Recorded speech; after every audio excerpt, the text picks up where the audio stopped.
Product manufacturing, warehousing, wholesaling and retailing are the conventional channels to reaching consumers.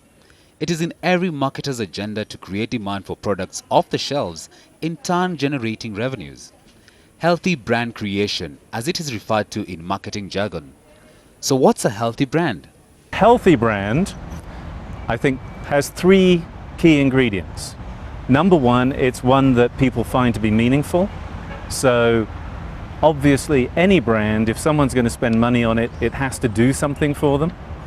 But there are many brands in the world that do something, but there's no emotional connection. It doesn't strike a chord, it doesn't resonate. But it's also different, and that's the second key ingredient. And the last ingredient, just one more, is that they are salient.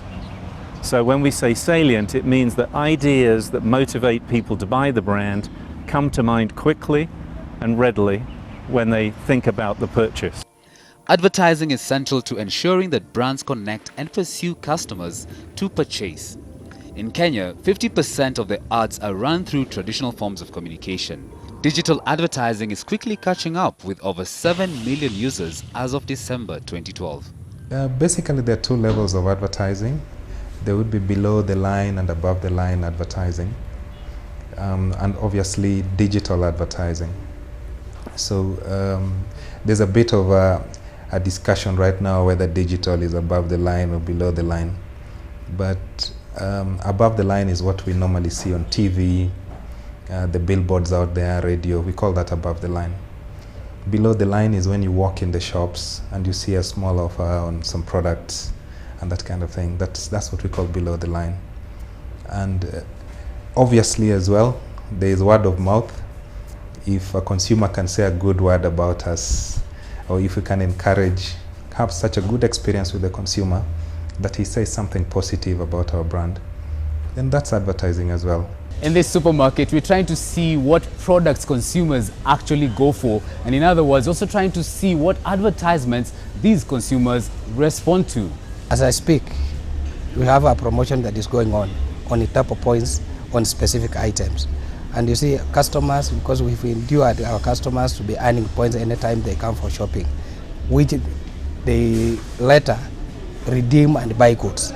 So it is a motivation to our customers. They normally come. Like now when we are giving turbo points, they really come for those items. Rates of internet access through mobile phones now stand at 54%, and it is projected that mobile money transfer services in Africa will wire over $200 billion by 2015. Millward Brown terms this business channel as one that cannot be ignored in creating brand financial value. Mobile here in Kenya is a tremendous opportunity, because if you ask Kenyans, are they willing to accept advertising on their mobile phones, about 1 in 2 actually says, yeah, this is okay. They're far less likely to reject the idea than people in other countries like the US or Canada, for instance.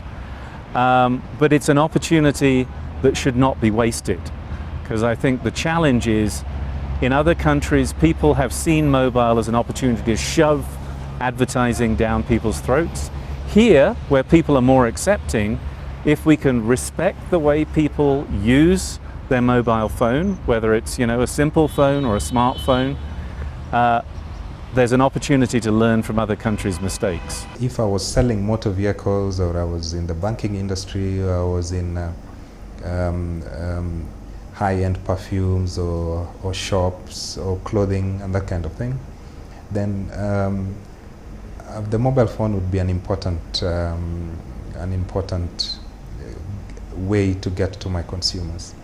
And you have to do it in such a way that it doesn't offend consumers. I mean, you don't want an SMS or something popping up on your screen every 2 minutes. Interestingly, in our mystery shopping ventures, we noticed that consumers do not respond to adverts sent through mobile devices, especially cell phones. I don't pay much attention to them, I think. Yeah, I might just see it and at the end of the day ignore it. Well, not so many of us have been receiving adverts from the mobile phones. Yes.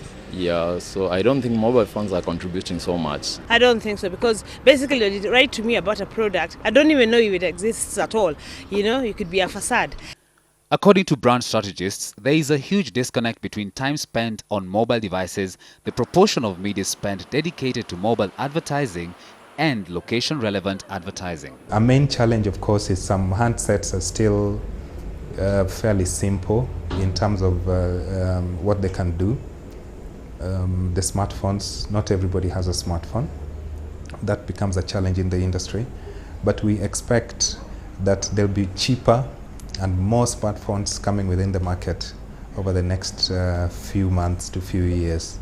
And also offering something in exchange. Because if you're on this personal device, you need to be relevant and you need to offer something that says, this is why I'm interrupting you because I have something for you. Not just, I want to sell you something. Market research teams need to leverage on mobile marketing to ensure product penetration to consumers. I think this is the time that we should use it because like when you look at all customers, each and every customer has a mobile and they're really looking at the Facebook and looking at what advertising is coming on. So if we go the mobile way, I was thinking we will capture more customers than on the media.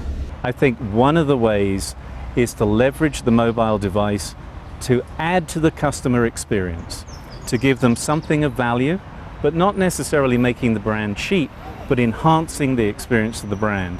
Information-rich, mobile-enabled websites and easy-to-use applications are the two ingredients to serving a healthy brand. For Eye on Kenya, I am Laban-Cliff Onserio.